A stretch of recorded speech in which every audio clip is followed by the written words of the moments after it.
Hey everybody, you're now listening to Cup of Queens with Paige and Saray, and we're so excited to have Klaudia, the owner of Affairs by Brittany, and the newest Mrs. North Dakota America. Klaudia talks with us about what sets her business of off-the-rack wedding dresses apart from other stores, her favorite trends of all times, and which accessory is underrated on your wedding day. So grab your cup and enjoy! Every single time I change my name to Klaudia, and every single time it's like, oh no, you're Nick. We literally used this once.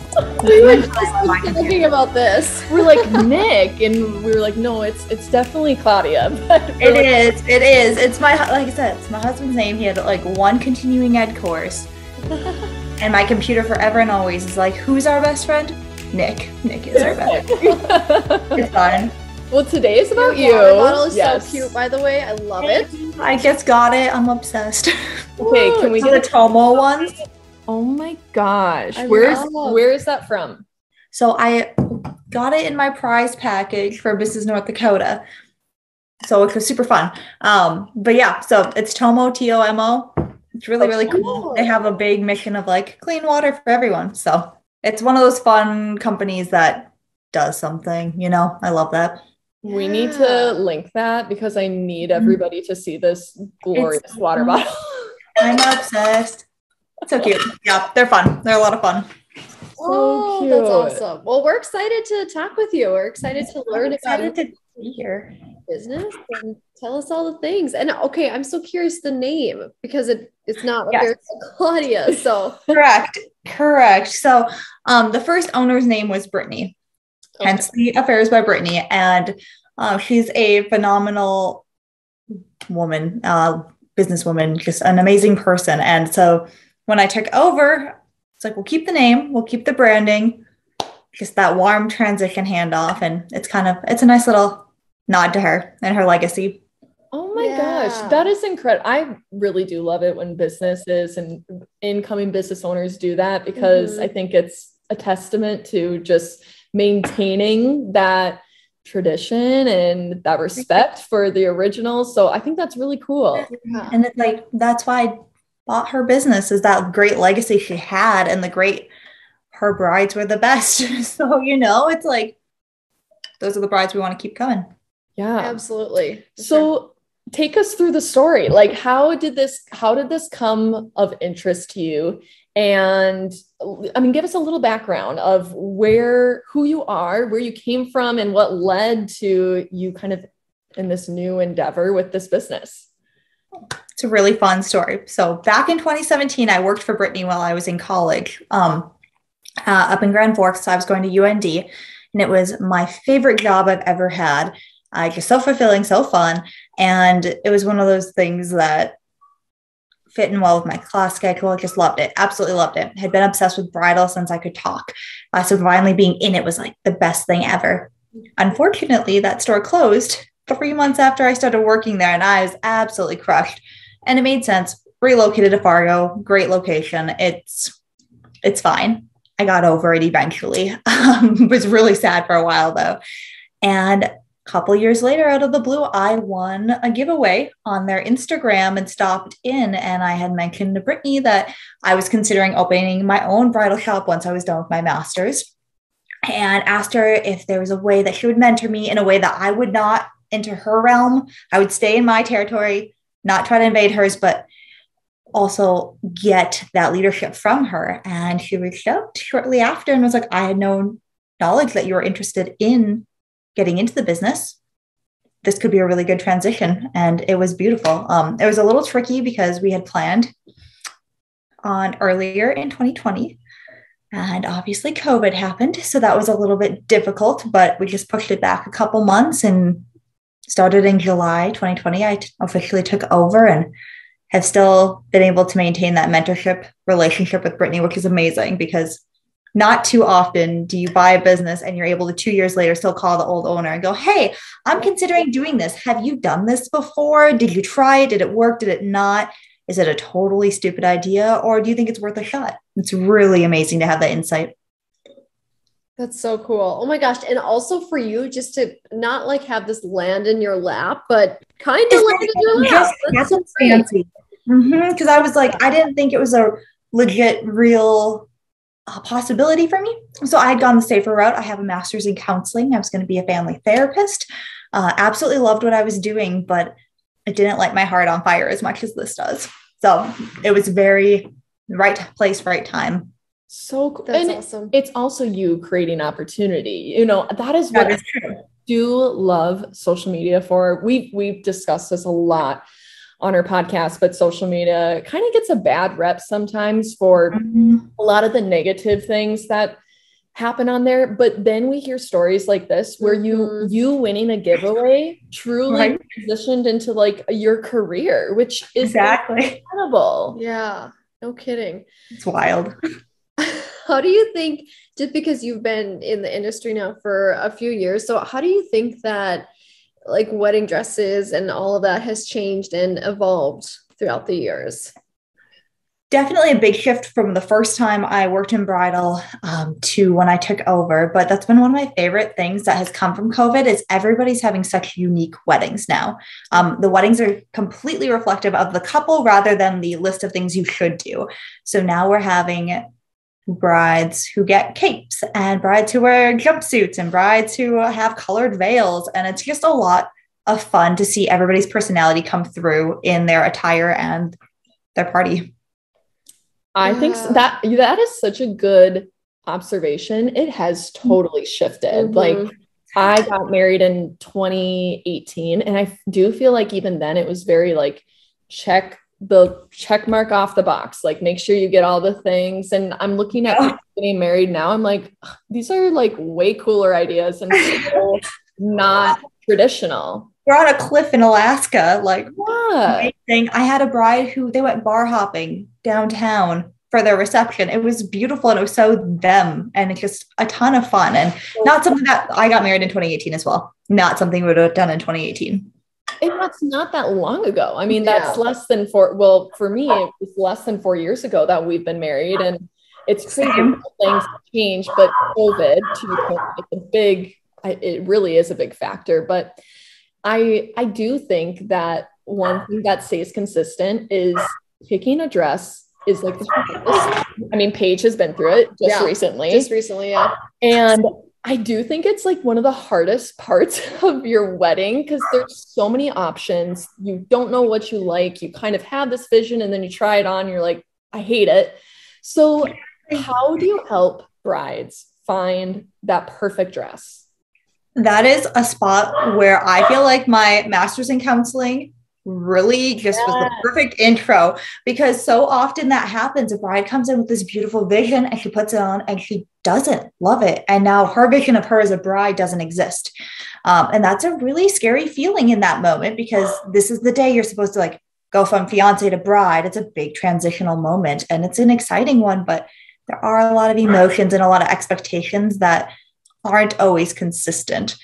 So for me, I like to have an interview with them ahead of time. We have a questionnaire and kind of so we know their vibe they're going for. And if there's a specific gown they think that is their style, it's good to know that so we can start there. And then if they do have that, oh crap, this isn't my dress, this isn't how I'm going to look moment, we can talk through that, like make them realize it's a normal thing to go through. And then we can move forward and find what makes them feel like a bride. So really just making sure that experience is normalized for people who do go through that shift of, oh, this isn't going to be the wedding I thought it was. Do I have to change my whole theme? It's really easy to spiral down with that. Yeah. I know so I'm getting married in September. And when I went to try on dresses, I thought I was going to get something really simple, really plain. Even like what Saray was saying, you get there and you start trying stuff on and you're like, oh my gosh, I love this. Or, oh my gosh, I hate this. It's just so funny. Like that's definitely true that you gravitate towards stuff that isn't always necessarily your style. So when you're helping brides and you guys are in, I guess kind of in the thick of everything, what is the best piece of advice that you can give to your brides when they're looking for dresses? I think be open-minded. It's kind of cliche, but really having that undertone, that vibe you want rather than the exact look. Because I feel like a lot of people do that simple look is stunning and they want that elegance and that classic piece of it more so than the simple. So they'll find something that's fully laced and sparkly, but it still has that classic elegance aspect of it. So really focusing on how they want to feel in addition to how they're hoping to look. But that open mind, trusting your stylist. Sometimes we throw you in something wild. Sometimes it works really well. So just having that open mind and being willing to try on whatever stylist throws at you if there's a wild card. Yeah. I think that is a perfect way to explain it. I know when I was given my dress to try on, I was like, no, I'm not going to like this. Like, this is not glitz glam. This has no rhinestones on it. Absolutely not. And I put it on and I was like, this is the dress. This is 100% it. So trusting the stylist, I think, is a great just sub tip in your sentence that you just kind of reiterated. But aside from, the advice of helping people find kind of their true style, personally, what is your current favorite right now? What is the favorite trend that you see within bridal? Current favorite trends. I am super loving. So absolute favorite trend right now, the hidden slit where the top layer of lace still is full, but then the bottom layers have the extra slit. So there gets a little pop of fun without being too much to commit to. Absolutely love that. And it's easier to move in. Really loving the diversity. There's obviously still that classic lace that is beautiful, but there's a lot more leafy laces and floral laces that I feel like we've had in the past. And that's been fun to help people navigate. I feel like you saw a lot of that. Yeah. Like those different unique lace things. I made Paige send me literally every dress she tried on. I love it. It was so fun. There were some that they were so different and unique. And I'm like, I absolutely love this. It's not for me, but it was so fun to try on and give Sari a little fashion show. feel that on every level. Absolutely. I've never seen that. So I haven't either. I would love, if you have some examples, you should send them to us because I would love to share that. Because I think that sounds, I'm having a hard time like picturing it, but it sounds like something I'd love. It sounds really cool. Yeah. Yes, no, absolutely. I think we have a reel of my favorite one on our Instagram right now. So I have the footage to be able to shoot it your way. Amazing. Good. Amazing. Okay. So then on the flip side, are there any current trends that you don't particularly love? I'm currently holding my breath and hoping it doesn't make as much of a comeback as it's anticipated. But the rumor on the streets is that fall 2022, taffeta will be coming back. And that is just a fabric that's not super flattering and not super comfortable and it's more difficult to work with. So I'm optimistic that it doesn't come back as strong as it's expected to. What is it like similar to? Is it like a silk, chiffon? Like what is it kind of? It's got a similar look to some of the more like Mikado or satin, the structured satin dresses. So very classic, which is nice, but a little bit more 80s prom looking, which isn't a bad thing if that's the style you're going for, but just a little bit more crunchy and iffy. Yeah. That I don't think I'd be a fan. You say 80s prom and it like clicks for me. I'm like, okay, yeah. I get what you're putting together now. Yep. What about aside from trends you're loving, trends that maybe you're not super thrilled to be seeing, what is a trend that you wish would come back that maybe has gone to the wayside a bit? That's a phenomenal question. One thing that was kind of coming in and then kind of went out as fast as it came in was capes versus veils. And I thought that was a ton of fun. Kind of wish it would have stuck around longer, but recognizing veils are classic and it's hard to have both. Yeah. I have to ask because I feel like it's such a hot topic right now. Kourtney Kardashian and Travis Barker. I don't know if you follow the Kardashians, but they just got married and you said veil and automatically my head goes Kardashians. Yes. Insane veil. What 100%. Was your thought with that look? I mean, it's a very unique look. And quite frankly, I loved the individuality of it. One of my very best friends eloped in Vegas, and she had one mini dress like that, but she wore 3 different veils for her photo shoot. And I just loved that. So it was fun to see somebody else do it because it's a really fun idea. But yeah, it was definitely it was an iconic moment. A lot of people feeling a lot of strong ways on both sides. Yeah. And in the actual veil that she wore, the white veil on the wedding day, it was of Travis's tattoos. Uh-huh. Oh, I didn't know. I guess that's the one I saw. Yeah. The one did you see that too? You said? Yep, the one where, because there was a couple on the side of his head. One of his tattoos that's on the side of his head. I think it's like an angel or something, and that literally was on her veil. All of his tattoos were incorporated. That's sweet. It's crazy. I love that she was like, forget the dress, the veil is going to be the moment. Exactly. It's about the veil. I will say I was not a huge fan of the whole black look the day before. That was a little goth to me. Yeah. I had not seen her black outfit yet, only the white mini dress with the veil. So I'll have to look into that. It's it's totally there. Her style, Travis's style. So I'm not surprised, but I was just oh, interesting. But the white veil idea was so cool. Yeah. Mm-hmm. Yeah. But to circle back to what the original point of this whole conversation, capes is what you're wishing for. The veil moments are great, but capes would be a different way. Agreed. They were just, I don't know, it was such a moment and so extra, and I just was living for it. I don't know. I feel like if I would have gotten married in the last year or two, I would have had a cape. I love it. So aside from, we kind of talked about veils, we talked about capes, which this next question probably goes a little hand in hand. But aside from those two things, what accessory do you feel like is underrated, underappreciated, forgotten about on your wedding day? Oh, that's a tricky one, because I would have said, so if you would ask this question up until a month ago, I would have said gloves. But they are after the Met Gala making a hard comeback, so I don't think they will continue to be forgotten about. But it was definitely something that's a fun, weird accessory that works so well, especially here where it's winter half the time. It's beautiful look. Yeah, I feel like I see gloves a lot more in just regular fashion, people's, not going out outfits, but when you're dressing up for things, you're seeing them come back, and I'm here for it. I think it is amazing. Aside from the fact that I think it would be very difficult to use your phone. Yeah. Oh, yeah. Which maybe is a good thing. That's a good thing. It's probably not a bad thing. I feel like it's hard to let your phone sit down nowadays. Yes. You have to have that excuse to not look at it. I need to get myself some gloves. So do you guys sell jewelry and accessories at the store?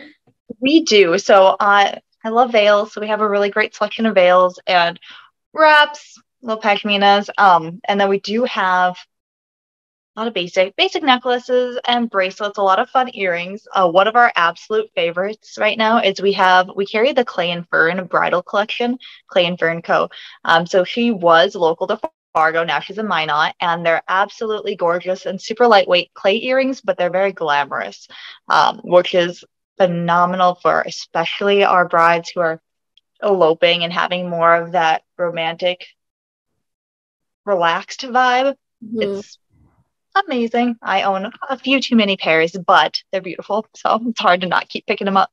No kidding. And when you're there every day, you're like, oh, I'm gonna grab these. I'm still looking for accessories, so I was curious. Yep. Nope. I personally was very classic. I just did a little earring and a little bracelet, and it was beautiful. But a lot of people are having, once again, a little bit more fun with it nowadays, which is fun to see. Yeah, totally. So aside from, the accessories, what is about your guys' store that kind of makes you different than maybe the other bridal stores? Mm-hmm. So we are entirely off the rack, which means that a bride can come in and she can buy her dress same day, leave with it, which really, really is phenomenal, especially right now with so many uncertainties with delivery and production. To be able to have your dress in hand, I think is really great. It also allows for us to carry a wider variety of styles and sizes. So we currently have sizes 2 to 28 in our Fargo store. In our Grand Forks shop, I think we have size 4 to 24. It might be 6 to 24, but it's just that availability for most people to be able to come in and try on a dress that fits really nice, which is fun.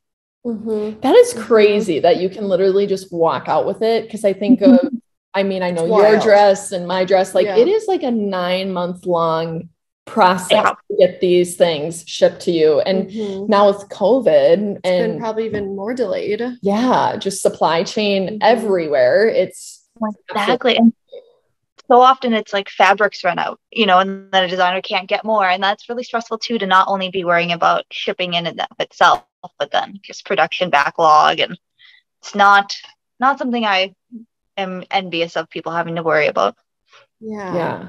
So do you guys have multiple of the same dress then, or is it just kind of like one style, one dress? Very, very rarely do we have the same style more than once. I think it's a lot of fun for every single bride to be able to be unique and herself, and not. It's a little selfish, but it's so fun when we get photos back from a bride, and every single bride is completely different. It's her dress, it's her moment, and I really, really love people being able to showcase themselves like that. When we do have two of the same style, it's typically very as different as I can get them. So currently we have this gorgeous girl. Her name is Blair. We had her in ivory, and now we have her in black. So is technically the same style. However, it's two very different gowns, very different styles. So it's a lot of fun. Very different. Yeah. I think that's so cool. Cause I mean, you do see, I personally last summer did see a couple of weddings where I think I saw the same dress 3 times between social media, which is really where you see it. You're like, oh wait, that dress looks familiar. I think I saw that. And so what you guys have going on with it being so diverse and one of a kind, it does, I feel like, eliminate kind of that possibility. Exactly. Like those bestseller dresses that multiple brides do buy from other shops. It's for a reason. They're gorgeous, but it's definitely fun to have like your moment. Yeah, absolutely. Yeah. So what is your take then? I mean, aside from having unique dresses, what is your take on having multiple dresses? Because that is another trend that I feel like you're seeing, is people having their ceremony dress and then their reception dress. And some people are even doing like 3, you know, depending on budget and destination, whatever it might be. So what is your take on that? I've seen also people doing like dress before the dress, like something really extreme as they're getting ready. I've seen, again, that's on social media, but it's happening. It's happening.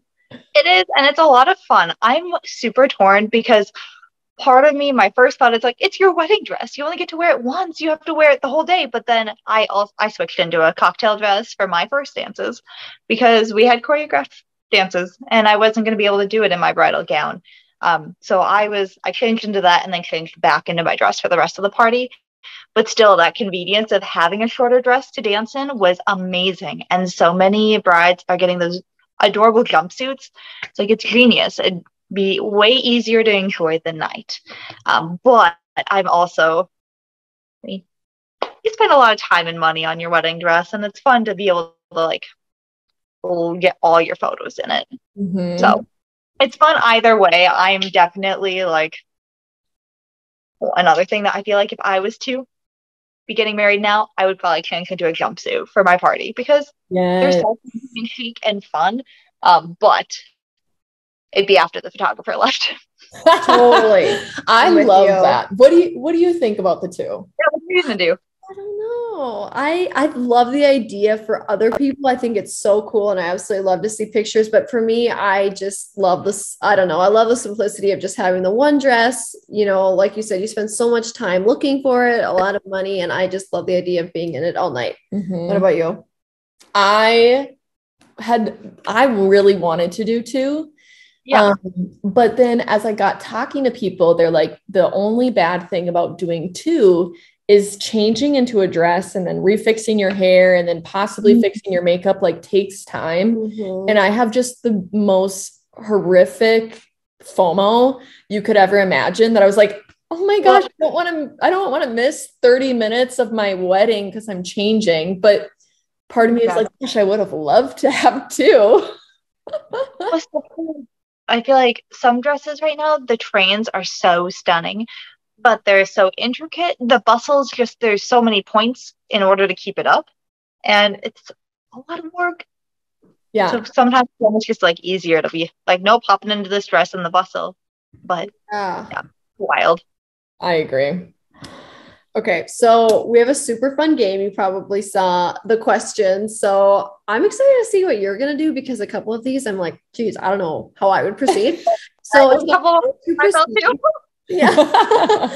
would you proceed wedding edition? So the first one would be your dress is accidentally altered to be too short. How would you proceed? I'd use it as an excuse to buy a new pair of shoes. Like, they have so many cute wedding shoes now, from flats to stilettos. And I feel like typically we start with the heel that's a little higher than we normally would go. I'd be like, oh, here we go. I'm going to go get something comfortable and cute now. I love it. What a great answer. That was really good. All right. Thank you. Next question. All right. You put on your dress the day of your wedding and realize it's way too big. What do you do? This one, my initial thought, pageant girl and me coming out, I'm like, just glue it on. Get some glue. Let's go. Let's tape that bad boy on. Realistically, we'd probably be considering more of a pinning where able sort of situation. But my first response would be glue it on. I love glue that. It on. Would never have thought to. Same. Brides, maid of honors, have that glue secured. That is an emergency kit requirement. Like, it's so comes in handy in so many different situations. So yeah, we love it. Okay, so what about your bustle breaks? How do you proceed? Unfortunately, I've been at way too many weddings where that has happened. It's fun. Somebody accidentally steps on your train. It collapses. It sucks.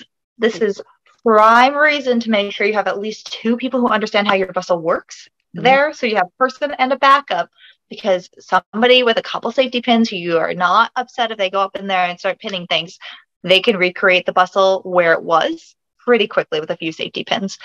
But crucial to know where things were prior to it falling out, because otherwise it's going to be a little bit more tedious. Yeah. I feel like you always have one designated bustler, but two would be. The backup one is crucial, because you never know if person number one, something happens and they're unable to fulfill those duties. It's really nice to have a backup. Totally. Yeah. All right. Next question. You bring your family and closest friends to your dress try on, and they all absolutely hate the dress that you picked. How do you proceed? This is one of those where I just always am so hopeful that no one has to experience that, and that your people are on your team and they're on your side and they're your hype group. And they're just like, you are beautiful and you're the best bride ever. That being said, everybody has different life experiences and different styles. And so this does happen every once in a while. And it's really important as a stylist, I like to advocate for my bride. It's her style, it's her dress. She loves it. She feels beautiful. And that's really all that matters that day. But really helping to help other people in the party recognize that, although it might not be their style, they're not wearing it. They're not having the photos forever. The bride is happy. Everyone should be happy about the dress as well. Yeah, I agree with that 100%. Okay, your wedding bouquet fades onto your white wedding dress. How do you proceed? Where we hope it's a good fabric and we can tie to go it, but there you go. If not, I don't know. I've seen, if it's a straight tulle dress, we can just cut off that top layer and hope for the best, I guess. And I don't know. But yes, another emergency kit staple, that tie to go pen. I love it. So, okay, I was telling Paige about this because this is actually something I have witnessed before, where a bride had the most beautiful bouquet. It was like reds and pinks and like just incredibly deep and rich colors. but it poured their entire wedding day. And from her holding her bouquet, like, you know, tight to her chest, I think it was probably cold outside when they're taking photos. The colors from the flowers bled everywhere and stained her whole front of her dress. So, but I'm like, oh my gosh, like, how would you ever prepare for that or like even think of that? That would have never crossed my mind. Nope. No, that was, it's crazy that you had that happen in real life. Because, oof. Yeah. I think that would be very stressful. Like the most stressful of these. The rest of them, it's like, oh, we can fix this pretty easily, but yeah, that one was tough. But the great thing is like she totally owned it and was just like, it's fine. Like I'm at my wedding. I'm having the best time of my life. Like she literally just like brushed it off and moved on to like celebrating, which honestly was like, this makes it really cool. Yeah. One of those like the marriage is more important than the wedding, and it's just beautiful. Yes. Yep. And the people there, like the dress is the dress, but the energy is really what you're there for. So, all right, last one. You have an opportunity to receive a custom designer dress, but the catch is you don't get to see the dress until the month before your wedding. My 100% you go for it. Like the thing is the designer isn't going to want you, whoever's doing it doesn't want you to look bad because it reflects poorly on them. So they're going to put their best work out there. And even if their best work isn't your style, it's still a designer's best work, which is amazing. And if you really hate it, you can go to your store and find something off the rack to save you in a month. Exactly. I know. I always joke about that. My fastest turnaround was I had a bride coming on a Monday. She was getting married that Saturday. That was wild. And she was just one of the sweetest brides I've ever had too. And she was like, I know it's kind of last minute. So like, you know, I'm here doing my best. And we had a dress that was exactly what she had described wanting. It was a size too big, maybe two, but we got it altered down in time and everything. And it was just amazing. It was such a surreal experience. It was a lot of fun. That's so cool. I would have severe anxiety. I can't even like think about it, but oh my gosh, go her. I bought my off the rack 6 months before my wedding and I was a nervous wreck. I was like, oh my goodness, don't have anything to get married in. Wedding's so stressed. I can't. Just kidding. Postpone to next year. Yeah, that's crazy. But you know what? It's great to know that there's an option out there. When people are in a bind, you got options. It all works out. Exactly. We have a lot of fun with that too. It's different. It's a lot of fun. Okay. So one more question for you, which is a fun one. What do you think what does a queen mean to you? I love that question. So to me, it's a woman who really leads and makes a constant effort to be the king she wants to see in the world, and really leading with like that servant heart and that generosity to really do her best to fulfill, you know, her purpose, make lives better, and really help her community out. I love that. Yes. I love servant heart. I think that's really great. Nobody has ever said that. And I really like that you mentioned that. That's really great. Yeah, I couldn't agree more. I think that was a perfect answer. Yeah. And I'm certain that after people hear this, they're going to want to connect with you. They're going to want to follow along and be able to find where you're at, what you're shopping, what the trends are. I want to see the TikTok and the reel of all the different things. So tell us where people can find you. Yes. So our business Instagram is @Affairs by Brittany Fargo. It does work for both of our shops are on it, even though it says Fargo. And then on Facebook, we're just Affairs by Brittany. I personally am Klaudia.Claire, both with K's on Instagram. And then for my pageant realm, I am at Mrs. ND America on Instagram. Okay, can we just detour really quick? We don't typically like to do this after you just plugged away because we want everyone to go to those. But speak to us a little bit about that journey. That is a super new one. That was this past weekend. I competed for and was crowned, Mrs. North Dakota America 2022, which was a huge honor. So my family and I will get to go to Vegas to compete for Mrs. America here in August, which is super exciting to be representing. I mean, I love North Dakota. I have 2 shops in 2 of the 3 biggest cities here, and so really have been able to immerse myself in what it is to be like North Dakota. Absolutely love it. So really fun to represent it, and also fun to have a bigger platform to support my causes. So my specific platform for the pageant is called Love Better. It's a partnership with the Community Violence Intervention Center here in Grand Forks, and really focusing on how to be a better partner and how to be a better, parent, and how so that we can stop trauma and generational violence at home. Oh, that's amazing. Congratulations. Congrats. Here we are, so many great things. Talking about wedding dresses and not acknowledging this huge news. Yeah. My passion, though. It's so fun to talk about. So cool. Well, please, can we do a follow-up with you after August? Once you have hit the big stage, like, let's connect, and we need a whole separate episode to talk about that aspect. I would absolutely love that. That would be phenomenal. That sounds so fun. Good. Amazing. Yay. Thank you so much.